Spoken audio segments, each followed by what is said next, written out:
ನೋಡಿ ಸಾಬುದಾನ ಕಿಚಡಿಗೆ ನಾನು ಇದನ್ನ ನೆನೆಸಿ ಬೇಯಿಸಿ ಇಟ್ಕೊಂಡಿದ್ದೀನಿ. ಒಂಥರ ಸೂಪ್ ಥರ ಮಾಡೋಣ ಅಂತ ಮಕ್ಕಳಿಗೆ ತುಂಬ ಇಷ್ಟ ಆಗುತ್ತೆ. ತರಕಾರಿ ಬಂದ್ಬಿಟ್ಟು ಏನೂ ಇಲ್ಲ, ಒಂದು ಟೊಮಾಟ, ಈರುಳ್ಳಿ, ಒಂದು ಚೂರು ಕ್ಯಾರೆಟು ಇತ್ತು ಅಂತ ಕಟ್ ಮಾಡ್ಕೊಂಡಿದ್ದೀನಿ.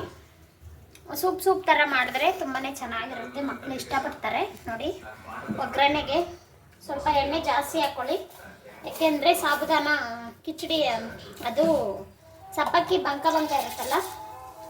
ಸಾಸಿವೆ ಹಾಕ್ಕೊಂಡು ಸ್ವಲ್ಪ ಕರ್ಬೇವಿನ ಸೊಪ್ಪು,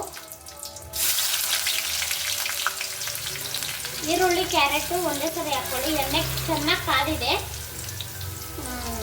ಫ್ರೈ ಆಗಿಬಿಡುತ್ತೆ ಬೇಗ. ನಾನು ಹಸಿಮೆಣಸಿನ್ಕಾಯಿ, ಒಣಮೆಣಸಿನ್ಕಾಯಿ ಏನು ಹಾಕ್ಕೊಂತ ಇಲ್ಲ, ಯಾಕಂದರೆ red chilli sauce, green chilli sauce ಇದೆ, ಖಾರಕ್ಕೆ ಅದೇ ಹಾಕ್ಕೊತೀನಿ. ಇಲ್ಲಾಂದರೆ ಸೂಪ್ ಥರ ಮಾಡ್ತಾ ಇರೋದಲ್ಲ, ತುಂಬಾ ಚೆನ್ನಾಗಿರುತ್ತೆ, ಮಕ್ಕಳು ತುಂಬ ಇಷ್ಟಪಡ್ತಾರೆ. ಈ ಥರ ನೀವು ಒಂದ್ಸರಿ ಟ್ರೈ ಮಾಡಿ.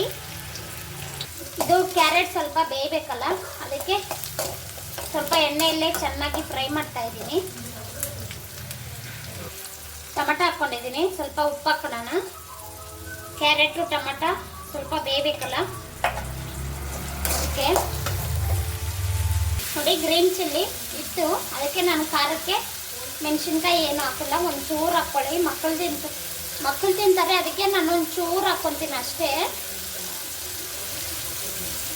ಖಾರಕ್ಕೆ ಒಂಚೂರು ರೆಡ್ ಚಿಲ್ಲಿ ಸಾಸು ಇದು ಹಾಕ್ಕೊಂಡು ನೋಡಿ ಎಲ್ಲ ಹಾಕ್ಕೊಂಡು ಫ್ರೈ ಮಾಡಿಕೊಂಡು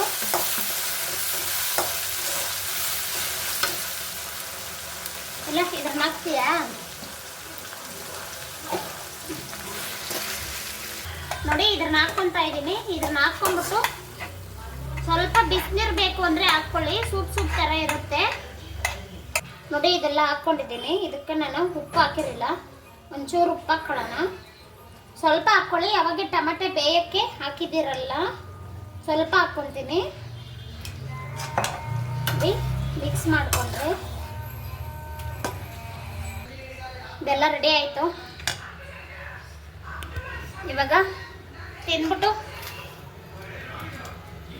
ಮಧ್ಯಾಹ್ನಕ್ಕೇನು ಅಡುಗೆ ಊಟ ರೆಡಿ ಮಾಡೋಕ್ಕೆ ಯೋಚನೆ ಮಾಡಬೇಕು. ಇವತ್ತಿನ ಟಿಫನ್ನು ಮುಗೀತು. ಮಕ್ಕಳು ತುಂಬ ಇಷ್ಟಪಡ್ತಾ ಇದ್ದಾರೆ, ತುಂಬ ಚೆನ್ನಾಗೈತೆ ಅಂತ ಹೇಳ್ತಾ ಇದ್ದಾರೆ. ಮಾಡೋದು ನೋಡ್ಬಿಟ್ಟು ಇಷ್ಟ ಆಗುತ್ತೆ, ತುಂಬಾ ಚೆನ್ನಾಗೈತೆ. ಒಂಥರ ಸೂಪ್ ಥರನೂ ಇಲ್ಲ, ಉಪ್ಮಾ ಥರನೂ ಇಲ್ಲ, ತುಂಬ ಚೆನ್ನಾಗಿ ಕಾಣಿಸ್ತಾ ಇದೆ. ನೀವು ಟ್ರೈ ಮಾಡಿ, ಮಕ್ಕಳು ತುಂಬ ಇಷ್ಟಪಡ್ತಾರೆ.